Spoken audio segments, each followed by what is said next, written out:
നബി സല്ലല്ലാഹു അലൈഹി വസല്ലമ തങ്ങൾ പറയുന്നു, അല്ലാഹു സുബ്ഹാനഹു വ തആല ജിബ്രീൽ അലൈഹിസ്സലാമിനോട് ചോദിക്കുമത്രേ, അലാ തസ്മഉ ദഅവത അബ്ദി, എന്റെ ദാസന്റെ പ്രാർത്ഥന നിങ്ങൾ കേൾക്കുന്നില്ലേ? ജിബ്രീൽ അലൈഹിസ്സലാം പറയും, ഉണ്ട് അല്ലാഹുവേ. അല്ലാഹു പറയുന്നു, ഫഖ്ലി ഹാജതഹു, അവന്റെ ആവശ്യം നിറവേറ്റി കൊടുക്കണം. പക്ഷേ ഫലാ തസ്തഅജിൽ, ധൃതി കാണിക്കരുത്. എന്തേ കാരണം?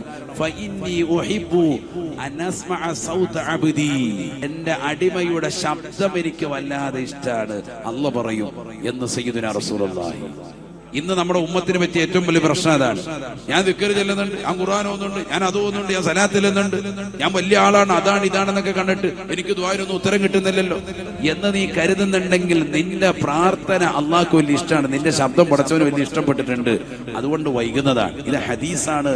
മഹാനാകുന്ന ഇബ്നുൽ ഹാജിബ് റളിയല്ലാഹു അൻഹു ഇഖാഉൽ ഹിമ്മിൽ പറയുന്നു, അൽ ഹിക്കമിന്റേതാകുന്ന ശറഹാണത്. അള്ളാഹു തൗഫീഖ് നസീബാക്കുമാറാവട്ടെ. പ്രിയമുള്ളവരെ, മനസ്സിലാക്കി. അതുകൊണ്ട് അള്ളാഹു നമ്മളെ ഇഷ്ടപ്പെടുന്നുണ്ട് എന്നതിന് തെളിവാണത്. ഇഷ്ടപ്പെടുന്നവരെ അള്ളാഹു അല്പം വൈകും, അവിടെ കാര്യങ്ങളൊക്കെ നടക്കുമ്പോൾ അള്ളാഹു എല്ലാം റാഹത്താക്കി തരും. ചില കാര്യങ്ങൾ ദുനിയാവിൽ പിന്തിക്കുന്നത് ആഖിറത്തിലേക്ക് വേണ്ടിയിട്ടാണ്. അങ്ങനെ മനസ്സിലാക്കണം. അള്ളാഹു തൗഫീഖ് നൽകട്ടെ.